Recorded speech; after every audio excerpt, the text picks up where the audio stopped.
皆さんこんにちは、華道家の倉池です。今回はですね、祝華道登録無形文化財認定ということでですね、この動画を見るとですね、無形文化財ってまず何なのっていうことと、華道が認定されたけど他に無形文化財ってどんなものがあるのっていうこと、そしてですね、今回認定されたけど華道のどういうところが認定されたのっていうところが分かる動画になっています。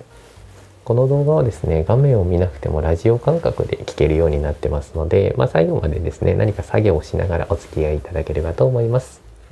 それではですね、まずは無形文化財って何なのというところなんですが、文化庁のホームページにですね、無形文化財の概要が書いてあるので、そこをですね、分かりやすい部分をかいつまんでちょっとご紹介しますね。我が国にとって歴史上または芸術上価値の高いものを無形文化財という。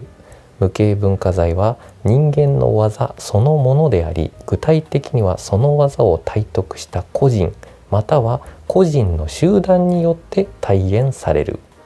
という概要になっていまして、これをですね簡単に要約するとですね、日本にとって伝統的で価値の高い技そのもの、そしてその技を体得した個人もしくはその集団、これ集団っていうのはですね、その技を継承して集団で表現しないとできないものっていうのがあるので、そのように書いてあるということになります。今回ですね、華道が認定されたのが登録無形文化財というものでして、2021年から始まった比較的新しい制度なので、現在ですね、華道を含めて登録されているものが6つしかないので、その6つをですねご紹介していきたいと思います。2021年制度ができた頃に2つ登録されていまして、まず1つ目が書道、そしてもう1つが伝統的酒造り。これ麹菌を使ったですね、日本酒、焼酎、泡盛、みりんなどということで、そういった昔ながらの酒造りが登録されているということになります。で、2022年にも2つ、仮名を持つ生菓子練り切りなどというので、これ簡単に捉えるとですね、上生菓子とかそういうですね、菊の花とかよくあるじゃないですか、ああいうもので伝統的な名前のついているものということ。そしてですね、もう一つが京料理ですね。で、2024年に2つで華道と手もみ製茶ということで、これは手で揉んで作るですね、日本茶ですね、煎茶の類の技術ということになります。で、この概要を聞くとですね、あれ、歌舞伎とか能とか雅楽とかザ無形文化財みたいなものって入ってないのって思われるかもしれないんですけど、これがですね、無形文化財もカテゴリーがありまして、今回華道が認定されたのが先ほどの説明の登録無形文化財で、能とかは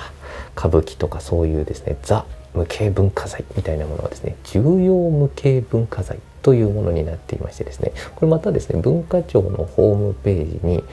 この画像がですね、無形文化財って載ってて、その下に登録無形文化財って載ってて、一言分かりやすく説明が添えられてるんですね。それをちょっと読んでいきたいと思います。まずはですね、重要無形文化財に添えられている一言、重要なものということでですね、非常に分かりやすいと。そしてですね、登録無形文化財に添えられている一言が、保存と活用が特に必要なものということで、これだけだとですね、まだ、分かりにくいので、この2つの違いがですね、制度を紐解くとどういったものなのかというのがよく分かりまして、重要無形文化財から例えば歌舞伎を国が指定するそうです。そのジャンルを。で、例えばその歌舞伎だったら歌舞伎が指定されて重要無形文化財になりました。で、その歌舞伎から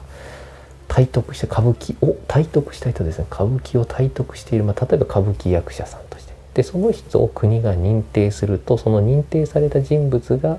いわゆる人間国宝というものになるということでですね、なんとですね、人間国宝になると、皆さん知らない方が多いと思いますが、私も初めて知りましたが、年間ですね200万円の助成金が出るそうで、すごいですよね。で、このですね、登録無形文化財は2021年からできた新しい制度なので、比較的まだですね、そこから人間国宝は出ていないということでですね、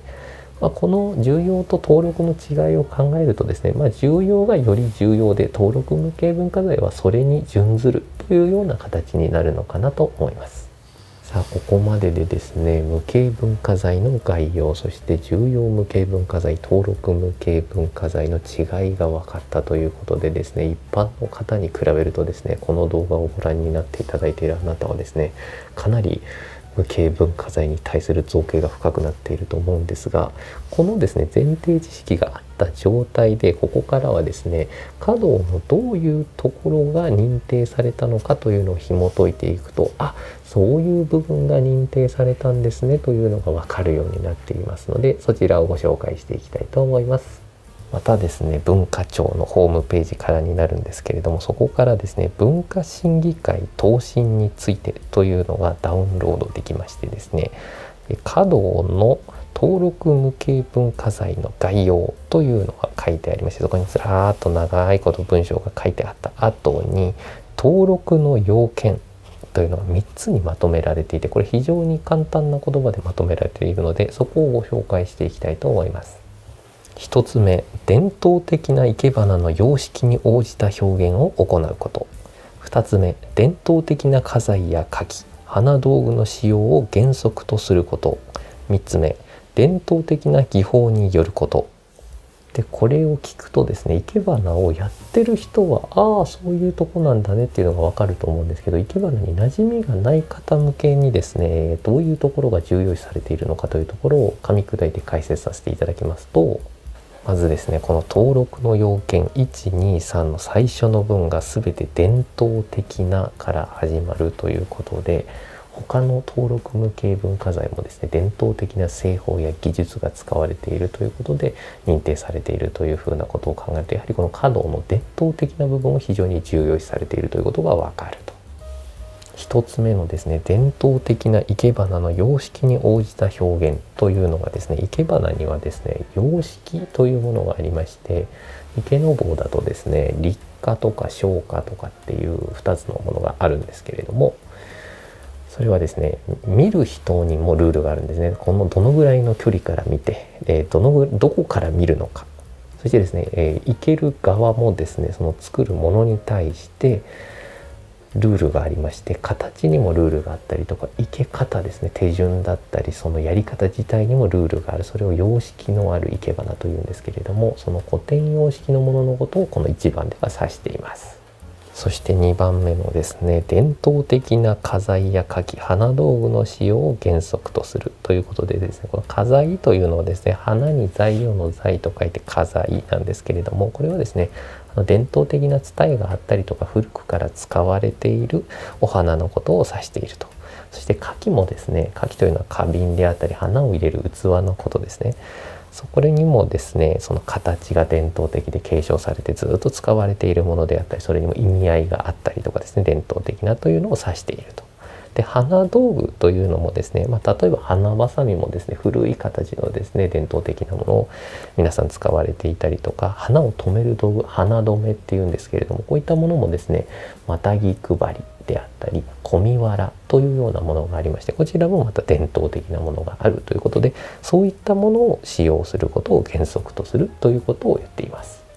さあ3つ目の伝統的な技法によることなんですけれど、これ簡単なところからいくとですね、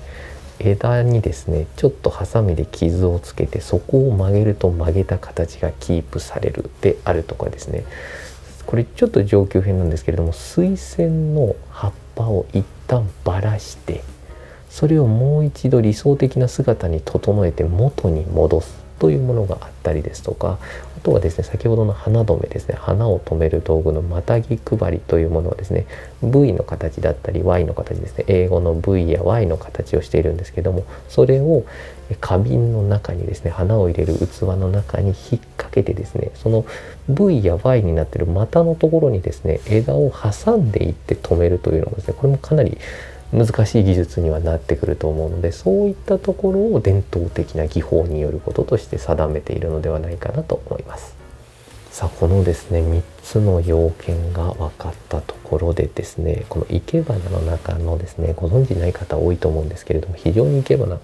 多岐にわたりましてですね、前衛芸術的なものであったりとか、お花使わなくても生け花って言ったりだとかですね、あとはもう全て自由なんだけれども日本的理念は特にないみたいなものもあったりするので、そういったいろんな生け花というジャンルの多岐にわたるものの中で、今回無形文化財として認定された華道というのがどういうものなのか、この生け花の中でどういうところを無形文化財として登録されたのかというのが、ここまで説明してこの3つの要件が分かってやっと分かるというですね、この複雑さがですね、華道の奥深さと魅力の裏返しなのではないかなと思います。最後にですね、一つ話し忘れていたことがありまして、華道がですね登録無形文化財に認定された日なんですけれども、2024年の12月16日ということで、